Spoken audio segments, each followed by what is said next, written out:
Eli McCord was used to quiet nights, nights when the wind carried nothing but the rattle of dry grass across the Wyoming plains. But that night the silence was broken. The sky had turned black with storm clouds, thunder rolling low like the growl of something ancient. The air smelled of iron and rain. Eli stood on the porch of his ranch house, one hand around a lantern, the other gripping the doorframe as the wind hissed through the chinks of the old wood. He'd finished mending fence by sundown, had just poured a tin cup of whiskey, and was about to sit when he heard it, a horse galloping wild through the dark. The sound echoed strange across the valley, like a ghost running from hell. He squinted through the sleet, raising his lantern high. A shadow took shape on the road. A rider hunched low, swaying as if the horse carried more dead weight than living. The gate creaked. The horse stumbled to a stop, sides heaving steam. The rider slid and fell, hitting the frozen dirt hard. Eli ran forward, boots sloshing through mud. The rider was a woman, her coat torn, face half hidden by wet strands of hair. Blood streaked her temple. Her right hand clutched a purse-stained dark. "Ma'am?" he called, kneeling beside her. She flinched at his voice, then went still. He lifted her carefully, surprised at how light she was. The storm bit at his back as he carried her inside, through the narrow hall lined with old photographs into the main room where the fire still burned low. He laid her near the hearth, setting the lantern beside her. Her eyes fluttered open, pale and wild. They took everything," she whispered. The words came dry, cracked, barely sound at all. Eli frowned. "Who did?" She coughed weakly. "Don't let him find me." Her hand trembled and the purse slipped from her grasp, spilling open on the floor. Coins rolled beneath the table. A rosary clinked against the floorboards. A folded letter, half torn, fluttered by the hearth. And among it all, one strange thing caught his eye. A small photograph. He picked it up. It wasn't a normal picture. It was pale gray, grainy, an image he didn't recognize at first. A medical photo, maybe. Then he saw it clearly. The shadow of a tiny shape within, a faint outline of a child yet unborn. Across the back, in smeared ink, someone had written, "For you, Daniel." Eli's heart thudded. Daniel Raleigh. Before we ride deeper into this story, tell me, partner, where are you watching from tonight? Drop it down in the comments and let's see how far this trail reaches. That name he hadn't spoken in years. The man owned half the valley now. The timber mills, the shipping routes, and more land than any man deserved. But years ago, Raleigh had been his enemy. He'd tried to take Eli's spread through tricks and papers when Eli refused to sell. Eli fought back in court, won by a sliver. A month later, his wife's wagon wheel broke clean off on the pass.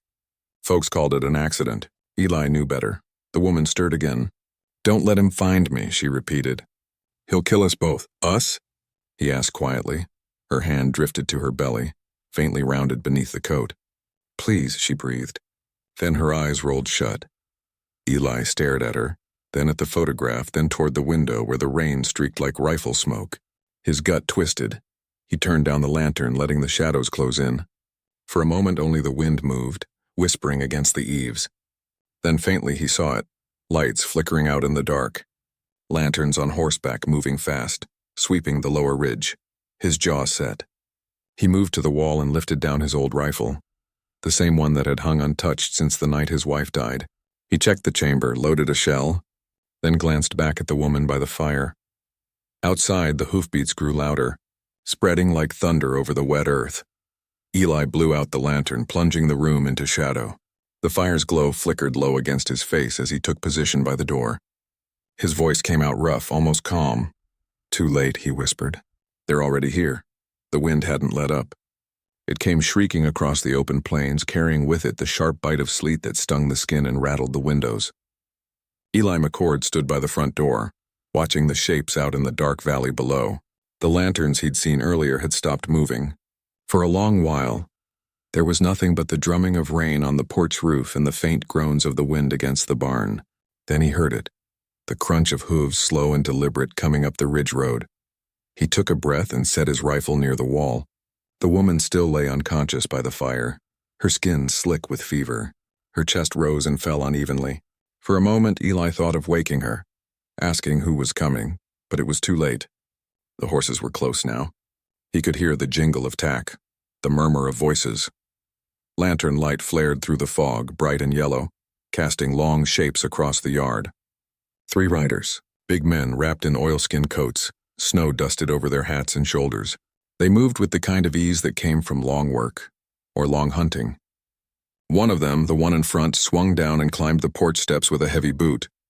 Eli opened the door before the man could knock. The man smiled, though his eyes didn't. "Evening, Mr. McCord. Storm's a mean one tonight."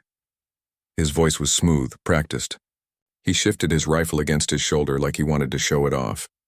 Eli gave a slow nod. "What brings you out this far, Clay?" Clay Hasker's grin widened, showing a chipped tooth. "Well, now you remember me. That's neighborly." He looked past Eli into the dim house. "We're looking for someone, a girl. Wandered off from Mr. Raleigh's place 'fore sundown. You seen anyone riding this way?" Eli didn't blink. "Ain't seen a soul." Behind Clay, the 2 other men sat astride their horses, watching the door. One held his reins loosely, thumb resting on the hammer of his gun. The other spat into the mud and grunted. Clay took a step closer. "She stole something from Mr. Raleigh. Ain't my place to say what, but it's mighty important she's found quick." His boots creaked on the wood. "Figured maybe she came begging to you." "You always had a soft spot for strays." Eli's jaw tightened. "Like I said, no one's been by." Rain hammered harder against the roof, filling the silence. Clay's eyes flicked toward the faint glow leaking through the curtains. "Funny," he said. "Thought I saw a light moving in there." "You burning extra wood tonight?" Eli shifted his stance. "Storm makes the dogs nervous. I keep the fire up so they don't tear through the pens." One of the other men snorted. "Ain't seen no dogs round here." Clay held up a hand, silencing him. He kept smiling, but the warmth had gone from it. "Mind if we take a look inside?" "Just to be sure?" Eli's hand dropped slow to the edge of the doorframe where the rifle leaned. "I do mind," he said.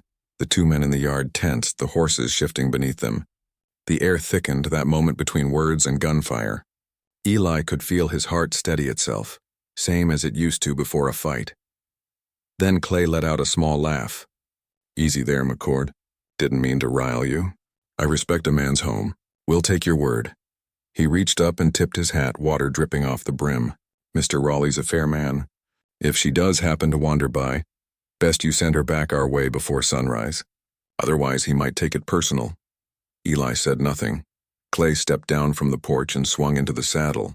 "Stay warm," he called. And then he and his men turned toward the trail, their lanterns swaying as they rode off into the dark. The sound of hooves faded, swallowed by the storm. Eli waited a long while before closing the door. He listened to the wind until he was certain they were gone. Then he turned back toward the fire. The woman stirred, caught in a fever dream. Her face was slick with sweat, eyes moving beneath her lids. Eli knelt beside her and felt her forehead unburning. She clutched something in her hand, tight enough that her knuckles had gone white. He pried her fingers open. It was the photograph, that strange gray image of a child yet unborn. Her lips moved. "He can't know," she whispered. "Please." "He can't ever know." Her voice faded again into the crackle of the fire. Eli sat back, frowning. The photo's edge brushed against his thumb, catching the light. That's when he noticed it, faint, almost hidden beneath the soot smudge on the back. A watermark. He lifted it closer to the firelight and read the words. His chest tightening. Raleigh Medical Clinic outside. Far across the plains, thunder rolled again, a deep, steady rumble like something vast was waking. Dawn crept slow over the plains, pale light spilling across the wet earth, turning the puddles silver and the fences to shadowed lines that stretched for miles. The storm had passed, leaving only the whisper of wind and the drip of rain from the porch eaves. Inside the ranch house, the fire burned low, its embers red as old wounds. Eli sat slouched in a chair near the hearth, his rifle resting across his knees. He hadn't slept.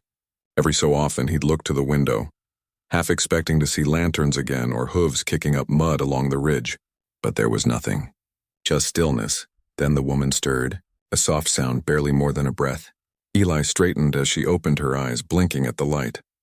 She tried to sit up, winced, then leaned back against the blanket he'd tucked around her. "You're safe," Eli said quietly. "For now." Her gaze flicked around the room, wary, as if she didn't quite believe it. Her face was drawn. Dirt and blood streaked across her cheek. She looked young, mid-20s maybe, but with the eyes of someone who'd already seen too much. "What's your name?" he asked. She hesitated, then said Anna. Eli nodded once. "I'm Eli McCord." He rode in near dead last night. What happened? Anna swallowed hard, her voice hoarse. They came for me, said I stole from him. Eli frowned. Raleigh! Her eyes snapped up at the name, full of fear. You know him? Know him, Eli muttered. Been fighting his shadow half my life. Anna looked down at her hands, trembling. Then you know what he does to people who cross him. Eli didn't answer, and that silence was enough. The fire popped, filling the space between them. Finally, she spoke again, her voice cracking. I worked for him. At the big house. Cleaned rooms, cooked, took care of things his wife wouldn't. He was kind at first, said I reminded him of someone he lost. Then, her words faltered. When I told him I was carrying his child, everything changed. He said I was lying, that no one would believe me.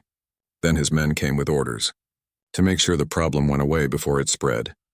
Eli stared into the fire, the flames reflected in his eyes, bright and cold. So you ran. I took what proof I had, she whispered, reaching for the small satchel beside her. She drew out the folded photograph, the gray image he'd seen the night before. It's from his own clinic. His signature's on the back. Eli took it gently, studying the faint watermark. Raleigh Medical Clinic. His stomach tightened. The proof she carried wasn't just dangerous, it was damning. Anna watched him. You knew him once, didn't you? Eli exhaled through his nose. He tried to buy this land from me. Years ago. When I said no, he took my herd instead. Bought off the auctioneers, the banks, even the sheriff's office. I fought him in court and won by inches. A month later, my wife's wagon broke on the pass. Folks called it bad luck. He looked at his hands, scarred and still. I called it murder. Anna's eyes filled, not just with pity, but something deeper. Shared anger, the kind that binds people who've both been burned by the same flame. You said once you'd stand up to him, she said softly. You did. I need you to again. Eli rose slowly, his joints creaking like the old floorboards beneath him. He turned his back to her, staring out through the window toward the horizon. Last time I did, my wife died for it. The words came rough, torn from somewhere deep. For a long time, he'd never said them out loud. Saying them now made the air heavier. Anna stood too, swaying a little, but her voice stayed steady. Then this time, she said, lifting the photograph, you make sure it is proved. The fire hissed as a log split, sparks leaping. Eli looked at her, at the bruises on her skin, the strength behind the fear in her eyes. He saw in her the same resolve his wife once carried, the same refusal to bow before a cruel man's power. He turned away, crossed the room to the old cabinet by the wall. Its hinges creaked as he opened it. Dust drifted from within, settling in the morning light. From the back of the shelf, he pulled out a small wooden box, worn smooth from years of handling. He opened it. Inside lay a tarnished tin badge, dulled with time. The letters were still faintly visible, Sheriff of Dry Creek County. He'd sworn off that badge the day he buried his wife, promising never to raise it again. But promises have a way of breaking when the truth refuses to stay buried. He turned it over in his hand, the metal cold against his palm. Behind him, Anna whispered, What are you doing? Eli fastened the badge to his coat, the pin clicking into place with finality. What I should have done a long time ago, he said. Outside, the first rays of sunlight broke through the clouds, slicing across the plains like blades of gold. The day had begun, and with it a reckoning long overdue.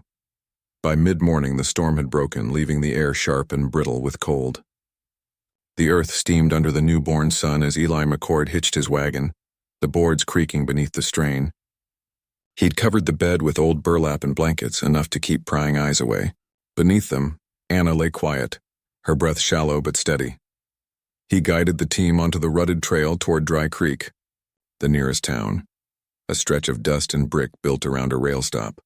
Where justice wore a star but answered to the highest bidder, the road wound between the ridges, and every turn felt like an ambush waiting to happen. His hand never strayed far from the rifle resting beside him.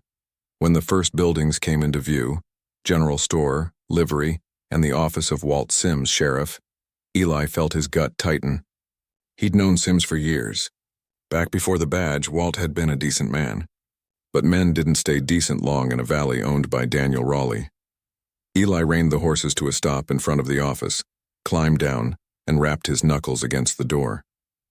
It opened slow, and Sims stood there, vest half buttoned, a look of surprise or guilt. flashing across his face. "Eli," he said. "Been a while." "Not long enough," Eli replied. He pushed past him into the office. The room smelled of stale coffee and tobacco. A stack of old wanted posters cluttered the desk. On the wall hung a faded map of the county, marked through with Raleigh's brand lines, each new acquisition carved like scars across the land. Sims cleared his throat. "What brings you in?" Eli pulled the folded photograph from his coat. The gray image of the child seemed to glow faintly in the lamplight. He set it down between them. "I need protection for a woman. She's in trouble." "Raleigh's trouble." Sims stared at the picture. His jaw shifted, a flicker of something like recognition passing behind his eyes. "You sure you want to drag this through my door, Eli?" "Don't have a choice," Eli said. "Raleigh's men are hunting her. He means to silence her, same as he's done before." Sims exhaled slow, rubbing a hand over his face. "Eli, you're stirring up dust better left settled. You don't know what kind of fire you're feeding." Eli stepped closer, his voice low. "I know the kind. The same one that took my wife, that hit home." Sims looked away, his throat working. "You can't prove any of that." "Maybe not then," Eli said. "But this time there's proof." He tapped the photo, the edges curling beneath his fingers.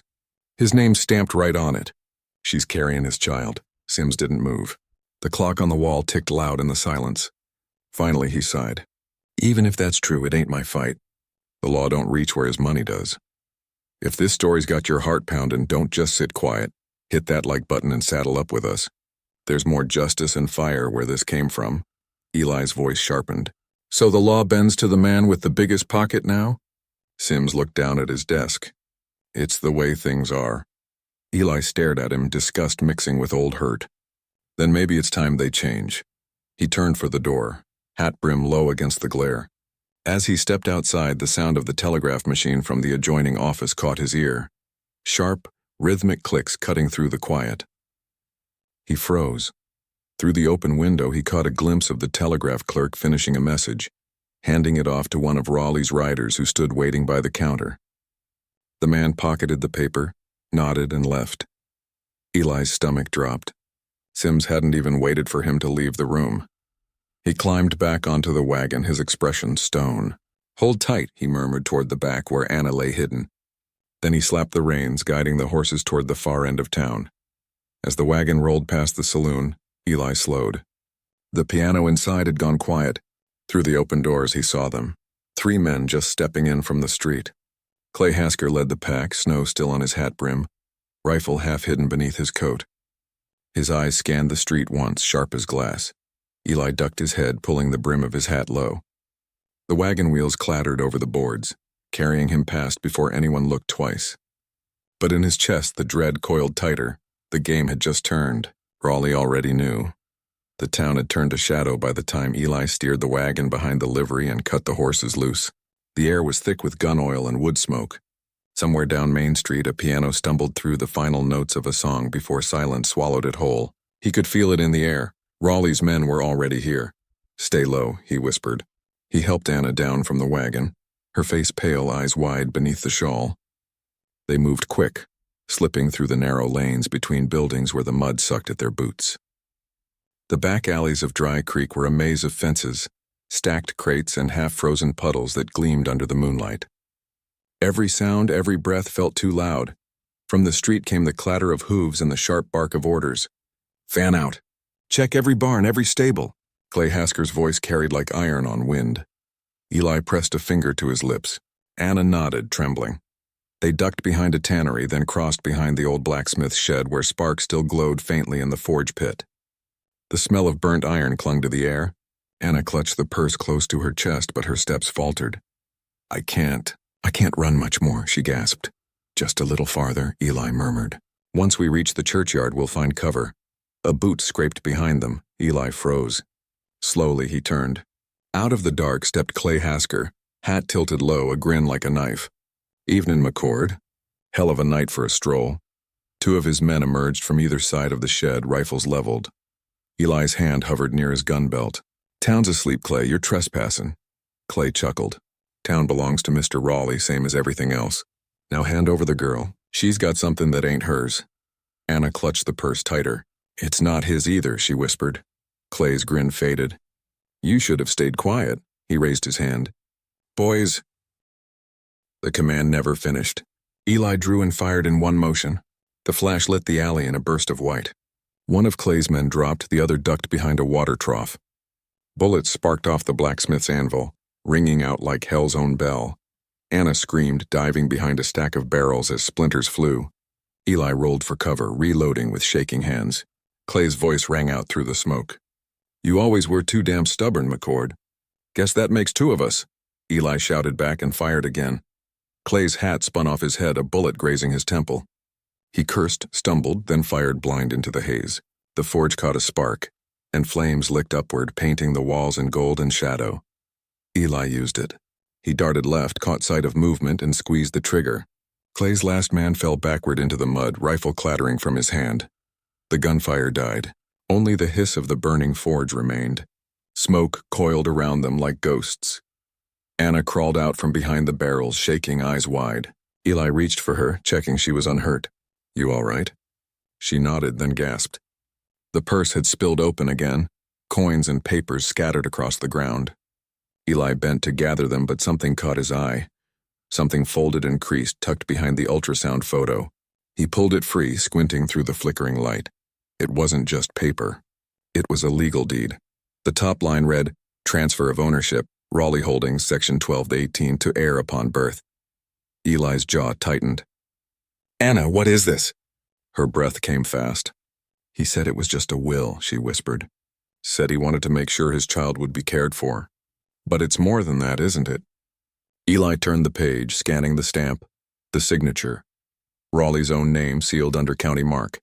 It's land, he muttered. Half the southern ridge. He signed it over to your baby. That's why he wants you dead. Anna pressed a hand over her mouth, tears forming. He told me no one would ever find out. He said it was just a formality. Eli shook his head. It's proof, Anna. Proof he's been hiding deeds, probably under other names, maybe yours without you knowing. If this gets out, Raleigh's empire collapses. For a long moment they just stood there, the paper trembling between them, the fire's glow flickering across their faces. Then the distant thunder of hooves rolled down Main Street. Eli looked up. Shadows poured from the far end of town, lanterns swaying, the glint of rifles catching moonlight. At the front rode Daniel Raleigh himself, coat flapping, expression calm and cruel. Flanking him were two deputies wearing badges that weren't theirs, men Eli recognized from the ranch. Anna stepped back, eyes wide with dread. He found us. Eli stuffed the deed inside his coat, gripping his revolver. Then we make damn sure he regrets it. The sound of the approaching riders swallowed the night. The trap was closing. Wind swept through Dry Creek like a whisper from the grave, carrying dust, grit, and the weight of all the secrets the town had tried to bury. The night had burned itself out. Dawn was trying to claw its way through the clouded horizon when the sound of hooves rolled down Main Street again. The fire from the blacksmith shed flickered low behind Eli, its smoke curling skyward like a warning to heaven itself. He stood there in the street, shotgun cradled in his arms, his coat torn, face streaked with soot. Anna stayed hidden in the wagon's shadow behind him, her shawl drawn tight, watching the man who had destroyed both their lives ride into view. Daniel Raleigh looked untouched by the dust or the years. His dark overcoat gleamed under the weak morning light, his gloves spotless, his boots shining like polished sin. Behind him 6 men rode in formation, 2 of them wearing the town's badges like trophies. Raleigh reined his horse to a stop, his smile slow and practiced. You always did like to make a scene, McCord, he said, voice calm and low. You harbor a thief and you think hiding her here makes you a hero? Eli didn't flinch. I think it makes me human. He shifted his weight, finger resting easy on the trigger guard. She's not a thief. She's the mother of your child. And she's got more claim to your land than you do, and we both know it. Raleigh's grin faltered, but only for a heartbeat. That's quite a tale. You think folks will buy it? A servant girl carrying my heir? Eli reached inside his coat, drew out the folded paper and held it up between 2 fingers. Ain't a tale if it's written in your own damn signature. A murmur rippled through the bystanders gathering along the street. Miners, shopkeepers, a few ranch hands, they'd come out at the sound of hooves and stayed because the air smelled like gunpowder and reckoning. Even the saloon's piano player had gone quiet, peering through the window. Raleigh's eyes dropped to the document in Eli's hand. His tone stayed smooth, but his jaw twitched. That paper means nothing. Signed under duress. You know what that means? Eli nodded slowly. It means a man was scared when he did it. Doesn't change what he signed. Raleigh leaned forward in the saddle, his voice lowering, his charm slipping. I'll tell you what it means. It means if that paper don't vanish, so will she. You hand it over and I'll forget you ever meddled in my affairs. Eli let out a breath, almost a laugh. You already took my land, my cattle, and my wife. You think I've got anything left you can buy? The tycoon's smile vanished completely. He raised his gloved hand. Men. 6 rifles lifted in unison, bolts clicking. The crowd gasped and scattered toward porches and doorways. Eli tossed the folded paper into the dirt at Raleigh's horse's hooves. It landed softly, coated in dust. You always said everything's for sale, he said, voice carrying across the silence. Guess justice ain't. The hammer of his shotgun clicked back, loud as thunder. But before either side could fire, a voice cut through the tension. Hold your fire. Nobody dies in my street. Sheriff Walt Sims stepped out from the edge of the crowd, his badge catching the morning light. His hands trembled slightly, but his eyes were steady. The whole town froze. Raleigh's men hesitating, Eli lowering his barrel just an inch. Sims walked forward 1 step at a time, boots crunching through the dust until he stood between the 2 men.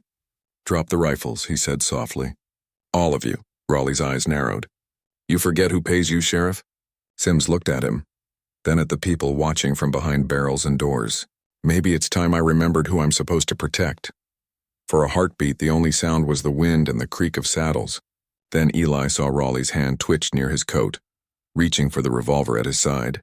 He knew that look. The kind men get before blood spills.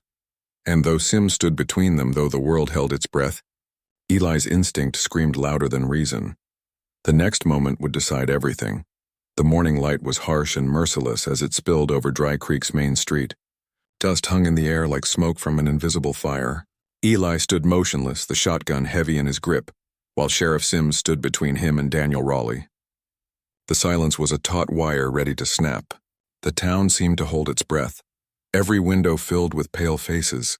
Every porch crowded with eyes watching the richest man in the county face off against the one he'd ruined. Both of you, Sims said, his voice hoarse but clear. You'll settle this lawful. Right now. In front of everyone, Raleigh sneered. You're out of your depth, Walt. You think a show trial changes what I own? Sims didn't blink. I think it's time the town saw what kind of man's been buying their silence. He gestured toward the courthouse, a narrow brick building at the end of Main, its white paint peeling and flag half torn by the wind. The church bell struck 8 as they walked, boots crunching on grit, the crowd falling in behind them like a slow-moving storm. Anna followed close beside Eli, clutching her shawl, her steps unsteady but determined.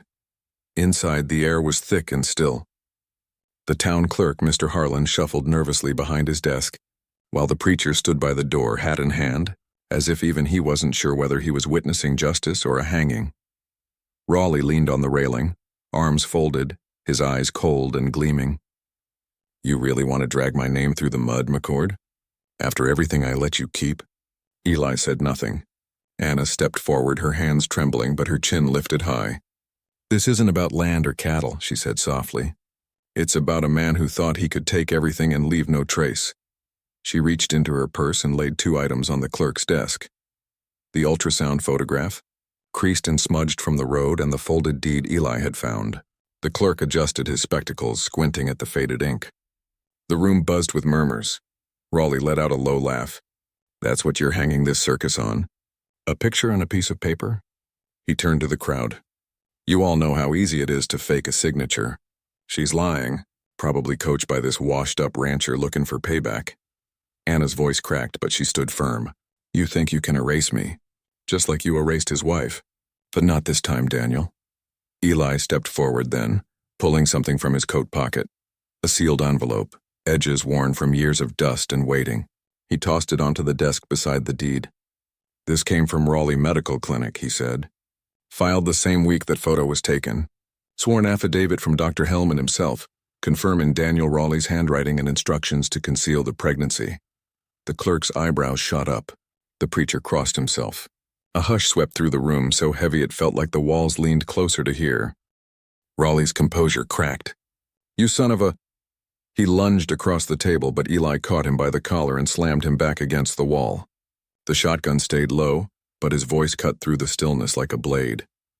"You can't bury the truth in dirt forever, Daniel." Raleigh's face twisted, spitting rage. "You think this ends me? You think anyone will remember her name in a month?" Sims stepped forward, voice iron now. "That's enough, Daniel." 2 deputies, real ones this time, not Raleigh's hired guns, grabbed his arms. He fought them, boots kicking, shouting curses that echoed through the courthouse. "You think you've won?" he bellowed as they dragged him toward the door. "You think you've seen the worst of me? Wait till you see what's coming." The heavy doors slammed shut behind him, his shouts fading into the distance. For a long moment, no one moved. Then the preacher whispered, "Lord have mercy." Eli looked to Anna. Her eyes shimmered, not with fear now, but relief. She exhaled slowly, her hands falling away from the purse that had started it all.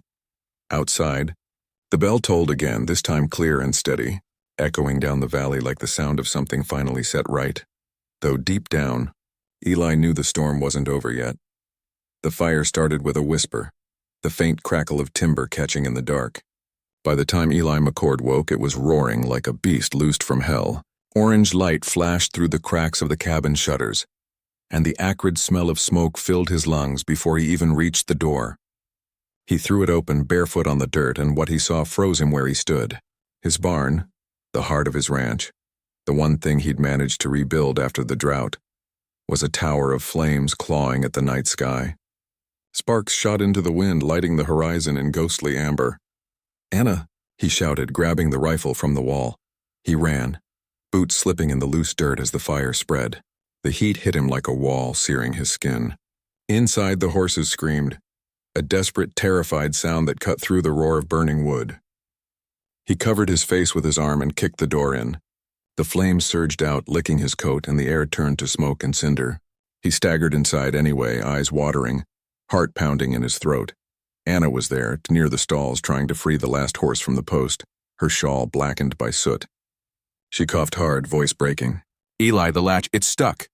He dropped the rifle, grabbed the iron latch, and tore it loose with a grunt. The horse bolted through the doorway, disappearing into the dark. He turned to grab Anna, but movement near the corral caught his eye. A shadow shifted, too steady to be a trick of the smoke. Then came the sharp click of a hammer being pulled back. "Clay." "You should have stayed out of this, McCord," Clay drawled from the haze. His face was streaked with ash and sweat, his pistol gleaming under the firelight. Raleigh wanted it quiet. "But you just had to play hero." Eli's hand brushed against the butt of his rifle on the ground, but Clay fired first. The shot whistled past his ear, shattering a lantern. Oil splashed across the floor, feeding the flames. The barn trembled, beams popping like gunfire. Eli charged through the smoke, slamming into Clay. The 2 men went down hard, fists swinging, boots kicking in the embers. Clay snarled, grabbing a branding iron from the dirt, swinging it wildly. The red-hot tip grazed Eli's arm, burning through his sleeve. He howled, drove his shoulder into Clay's gut, and the iron clattered away. They rolled through the straw, coughing, each trying to gain the upper hand. "You think she's worth dying for?" Clay spat, blood streaking his teeth. Eli's voice was low and ragged. "No, I think she's worth living for." With one final shove, he drove Clay backward, straight into the burning stall.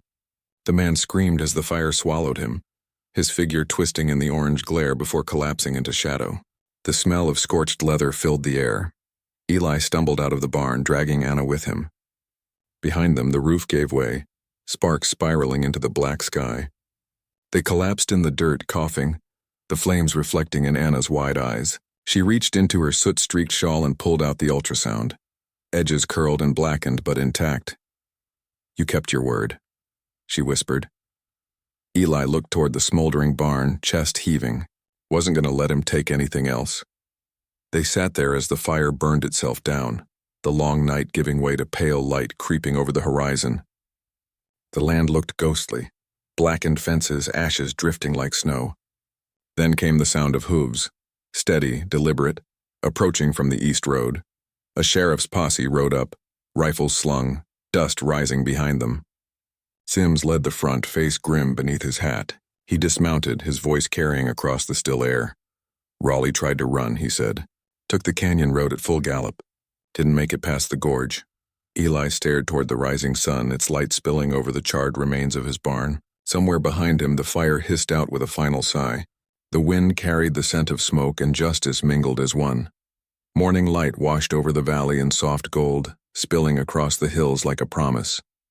The air smelled of wet earth and spring bloom, the kind that only came after fire and rain had done their worst.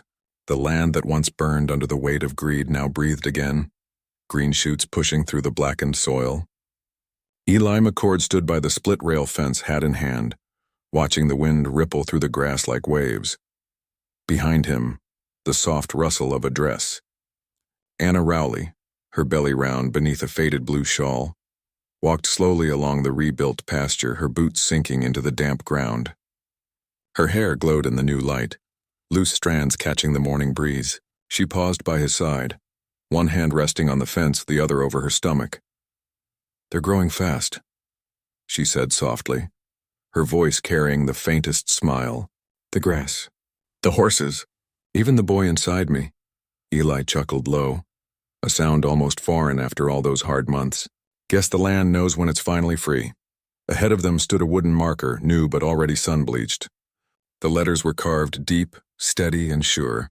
McCord Rowley Ranch, land held in trust. Eli's gaze lingered on it for a long moment. There was a pride in his chest that words couldn't hold, a quiet relief that all the fighting, all the loss hadn't been for nothing. The wind brushed through the tall grass, and for the first time in years the valley didn't feel haunted. He tipped his hat toward the sign. "Guess we both got something left to protect." Anna looked up at him, eyes soft but steady. "Not protect," she said. "Raise." She reached into her coat pocket and drew out a small frame, polished wood, the glass smudged from her hands. Inside, behind the glass, was the ultrasound. Faded now, but clear enough to see the shape of the child, the future neither of them had expected but both had chosen to fight for. She held it out to him, and Eli took it with care, as though it were something sacred. He studied it for a long beat, then nodded toward the sunrise stretching over the hills. "This land's his now, bought not by gold but by truth, and a bit of stubborn grit." Anna smiled faintly, the kind of smile that comes after storms, the kind that means you've survived. If this tale hit home, subscribe to the channel and ride with us again. Every week, another story of grit, truth, and the kind of justice money can't buy. A hawk circled high above them, its shadow gliding over the fields. The wind picked up, whispering through the new grass, carrying with it the scent of ash long gone and earth newly born. Eli slipped the frame into his coat and looked toward the horizon. "Reckon justice don't come easy," he said quietly. "But when it does, it sticks." Anna reached for his hand, their fingers brushing, steady and warm. The sun rose higher, bright and unflinching, casting long shadows behind them. The ranch stood silent and strong, rebuilt from ruin, rooted in something far deeper than soil or timber. It was theirs now. All of it, earned the hard way.